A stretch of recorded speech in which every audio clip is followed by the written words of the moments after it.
Hello everyone, welcome to BHMS Adda. तो पिछली video में हमने बात की थी एसिटिक एसिड के बारे में। आज हम पढ़ेंगे एकोनाइट नेपेलस फ्रॉम एलन की नोट।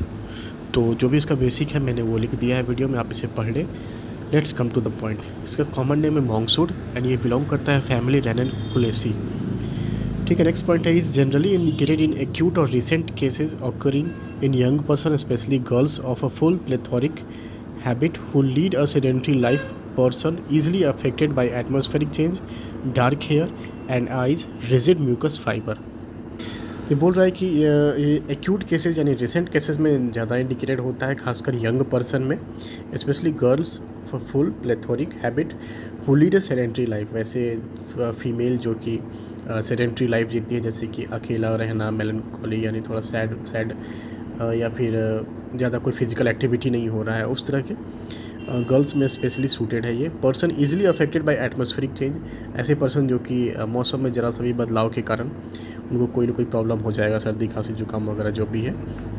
इनका जो पेशेंट होगा वो कैसा होगा? डार्क हेयर, डार्क आइज होगा, रिजिड म्यूकस फाइबर। ठीक है, सॉरी म्यूकस नहीं, रिजिड मस्कुलर फाइबर। ओके, मतलब इसकी जो मांसपेशियाँ होंगी वो थोड़े रिजिड होंगे, कड़े होंगे। ठीक है, तो ये एक ओवरऑल बात हो गई कि इसका पेशेंट जो है किस तरह से होगा। नेक्स्ट पॉइंट है complaints caused by exposure to dry cold air, dry north और वेस्ट विंड्स और exposure to draught of cold air while in perspiration, bad effect of check perspiration. बोलता है कि exposure to dry cold air यानी कि जो ठंडी हवाएं होती है उसके कारण जब अफेक्ट में आ जाता है कोई पर्सन, या फिर नॉर्थ और वेस्ट विंड जो होता है, जो सूखी हवाएं होती हैं, उसी कारण से एक्सपोज होने के कारण जो कंप्लेंट डेवलप होता है, उस कंडीशन में हम एकोनाइट नेपेलस को सोच सकते हैं। और exposure to draught of cold air यानी जो ठंडी में जो हवाएं बहती है उसके कारण से, वही बात बोल रहा है। वाइल इन पर्सपिरेशन, जब पसीना आता है, इसके कारण से भी अगर ठंड से कुछ प्रॉब्लम हो जाए, एक्सपोजर हो जाए ठंड के कारण, तो आप इसे एकोनाइट को सोच सकते हैं। ठीक है, आगे है great fear and anxiety of mind with great nervous excitability, afraid to go out crowd where there is many excitement और मेनी पीपल। ठीक है, तो इसमें बोलता है इसको बहुत ही ज़्यादा ग्रेट फियर है, बहुत ही ज़्यादा एंजाइटी है इसके मन में, ये बहुत ही ज़्यादा नर्वस है किसी भी एक्साइटेबल चीज़ के कारण। अफ्रेड टू गो आउट, वो घर के बाहर नहीं जाना चाहेगा। Afraid to go in crowd, भीड़ भाड़ वाला एरिया में नहीं जाना चाहेगा, या फिर ऐसी जगह जहाँ पे बहुत ही ज़्यादा एक्साइटमेंट हो रहा है, एक्साइटमेंट वाला काम हो रहा है, जैसे कि कोई कोई कार्यक्रम हो रहा है या फिर कुछ भी इस तरह के एरिया होंगे जहाँ पे एक्साइटमेंट ज़्यादा होगी, उस तरह का जगह पे ये नहीं जाना चाहेगा। ठीक है, to cross the street, road cross करने में भी इसको प्रॉब्लम होगा। तो इन सब चीज़ से इनको एंजाइटी होगी। ठीक है, आगे है इनके चेहरे पे जो होगा बहुत ही ज़्यादा डर दिखाई देगा, एक्सप्रेशन नज़र आएगा, डर का एक्सप्रेशन। ऐसा लगता है जैसे इनका लाइफ पूरा डर में ही बीत रहा है। The life is rendered miserable by fear, is sure his death will prove fatal. उनको ऐसा लगता है कि ये मतलब जल्दी ही मर जाएंगे, या फिर इनका जो मृत्यु होगा वो बहुत ही ज़्यादा फैटल होगा। Predict the day he will die, किस डेट को ये मरने वाले हैं वो डेट भी प्रेडिक्ट कर देते हैं। और प्रेगनेंसी के टाइम में भी मरने का बहुत ज़्यादा डर रहता है इनको। ठीक है, आगे restless anxious, does everything in great haste, must change position of an everything startles him. बोलते हैं बहुत ज़्यादा रेस्टलेस है, एंक्सियस है, जो भी काम करेगा बहुत ही जल्दी में करेगा। Does everything in great haste, must change position of an, बार बार अपना जो पोजीशन है बदलते रहेगा। ऑब्वियसली रेस्टलेस है तो ये तो करेगा ही। एवरीथिंग स्टार्टल्स हिम, उसको ऐसा हर चीज़ उसको लगे कि क्या स्ट्रेंज चीज़ हो रहा है मेरे साथ, या फिर बहुत ही ज़्यादा वो चौंका हुआ टाइप से रहेगा कि हाँ ये क्या हो रहा है मेरे साथ, ऐसा इस तरह से एक्सप्रेशन से ऐसा। ठीक है, इसका दर्द जो है बहुत ही ज़्यादा इनटॉलरेबल है। They drive him crazy, he become very restless at night. इसका बहुत ज़्यादा दर्द होता है, तो पागलपन जैसा उसका हो जाएगा। They drive him crazy, he become very restless, रात को बहुत ज़्यादा बेचैन हो जाएगा। हैनीमैन से हैनीमैन बोल के गए हैं कि whenever aconite is chosen homoeopathically you must above all observe the moral symptom and be careful that it closely resembles them. Okay, Hahnemann का कहना है कि अगर आपको कभी भी होम्योपैथिकली एकोनाइट को चूज़ करना है किसी भी पेशेंट के लिए, तो अभी तक हमने जितना सिम्टम पढ़ा है वो सारे सिम्टम इसमें होने बहुत ज़रूरी है। ठीक है, माइंड का सिम्टम, बॉडी का सिम्टम, रेस्टलेसनेस और डिस्पाइट नॉट बी एलआईडी, सब किसी भी चीज़ को छोड़ना नहीं है, सारे सिम्टम को उसको लेके ही चलना है। ठीक है, इसके बाद ही हमको मेडिसिन प्रिस्क्राइब करना है। ओके। म्यूज़िक जो है अनबियरेबल है, मेक हर सैड। म्यूज़िक से इसको बहुत ज़्यादा परेशानी होता है, बहुत ज़्यादा ये सैड हो जाएगी अगर फीमेल है या फिर कोई भी है तो। सैबाडीला में ड्यूरिंग मेंसेज में ऐसा होता है कि म्यूज़िक से सैड होती है, अनबियरेबल होता है।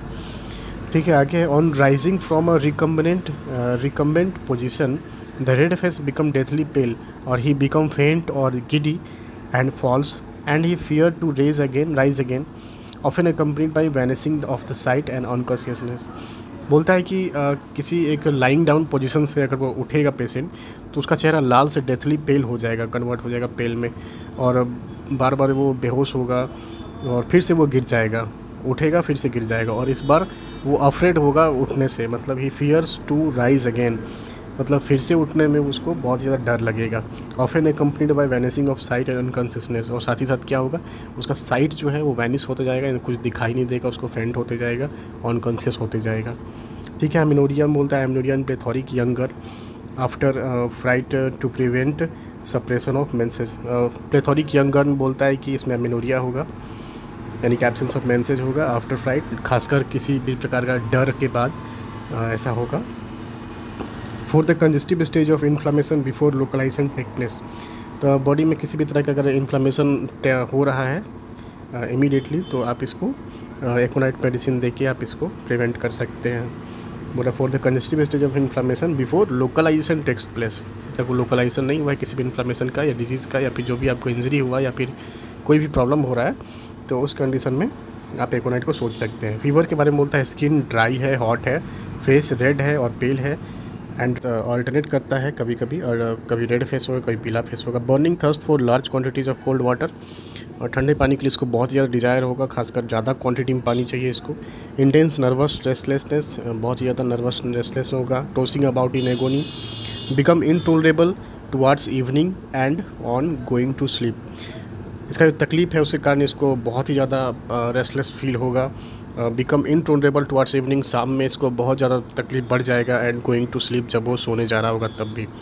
कन्वल्सन में आते हैं, कन्वल्सन ऑफ टीथिंग चिल्ड्रेन, बच्चे जिनका दांत निकल रहा होता है उनको कन्वल्सन होगा। हिट्स जर्क्स होंगे and twitching of single muscle, और किसी एक पर्टिकुलर सिंगल मसल का फड़कना जिसको बोलते हैं हम लोग, उसका ट्विचिंग होगा। ठीक है, चाइल्ड नॉज इट फीट्स, यानी अपना फीस्ट को वो बंद कर लेगा, मुट्ठी बंद कर लेगा।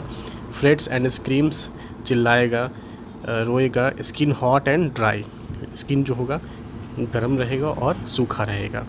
High fever with high fever होगा। तो ये कन्वल्सन का बात हो गया खासकर बच्चों में।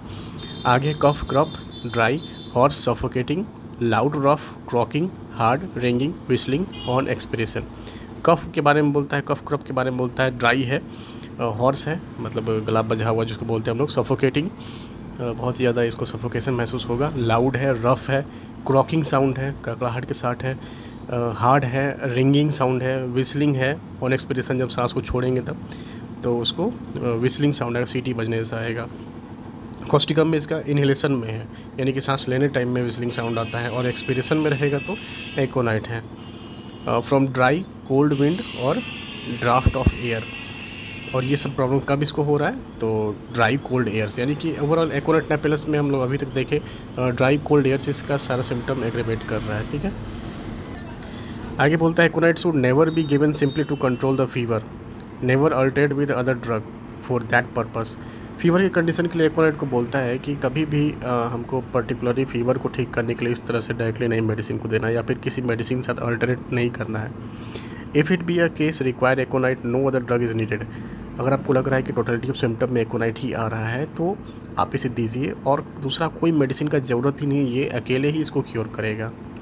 ठीक है, unless indicated by the exciting cause is nearly always injurious in first stage of typhoid. बोलता है अगर इंडिकेटेड ये नहीं है किसी भी एक्साइटिंग कॉज में तो हमेशा ये इंजीरियस होगा अगर आप किसी डिजीज़ में उसको प्रिस्क्राइब करते हैं, तो खासकर टाइफाइड के केस में, फर्स्ट स्टेज के टाइफाइड केस में। तो इसलिए हमको ऐसे ही डायरेक्टली नहीं देना है किसी भी फीवर की कंडीशन में ठीक करने के लिए, अगर इंडिकेटेड है तभी देना है। एग्रेवेशन बोलता है इवनिंग में है, नाइट में है। Pain are insupportable in warm room when rising from bed lying on the affected side. Emulation होगा इन द ओपन एयर में, इसको आराम मिलेगा। रिलेशन में है complementary to coffea in fever, sleeplessness, intolerance of pain to arnica in traumatism, to sulphur in all cases, rarely indicated in fever, which bring out eruption. Okay, aconite is the symptom. Aconite is the acute of sulfur, and both precede and follow it in acute inflammatory condition. That's all. Channel को subscribe जरूर करिए, मैं ऐसे आपके लिए रोज़ video बनाता हूँ। Thank you.